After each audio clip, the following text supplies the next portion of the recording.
going up against this team, and all they do is get one of their stars back in Nylander. Your approach tonight? Well, our approach has got to be the same. I mean, especially when we're a bit shorthanded, the one thing you can, when you are shorthanded, you better make up with it with work ethic and compete. So we have to make sure that we really work and compete, try to outwork and outcompete them, detail them every shift. We've got to be great in those areas. We're going to have to, certainly rise to the occasion. They're a good team. We know that. But every night when we go out and play our best, we put ourselves in position to win. So we got to go out, play our best, and put ourselves in that position. How are things different without Danny DeKeyser on the board? Well, Danny's been real good. It's unfortunate, especially for him, because I think he's played excellent. Probably the best hockey I've seen him play in the 4 years I've been here. So that's an unfortunate loss, but that's part of sports, and you got to make sure other guys step in. And I've said this before: how much you feel the loss always depends on how well the guys that are stepping into those roles play, and whether that means coming into the lineup or whether that means getting more ice time. So we need, our D-men have to be at the top of their game here, as Danny's been. With Danny's absence. Your way through this really tough division? We haven't looked at standings once, to be honest with you.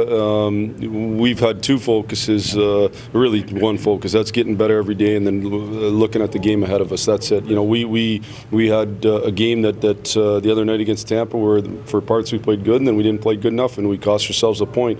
But after yesterday, that's over, and you move on, and you go try to win a hockey game tonight. So we haven't paid much attention to that. We're just looking at trying to play great hockey.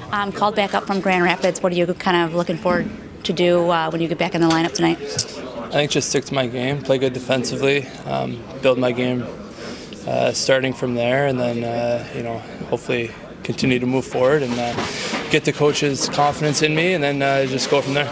Toronto's a strong offensive team, a lot of speed. How do you kind of plan to shut them down?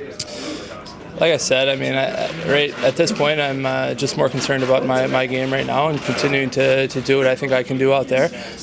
Just play within myself and play within the game, and I think it should be all right. How important was the game against Tampa as a possible dress rehearsal for what you might see here tonight and what you might be able to do better in the event of getting a victory?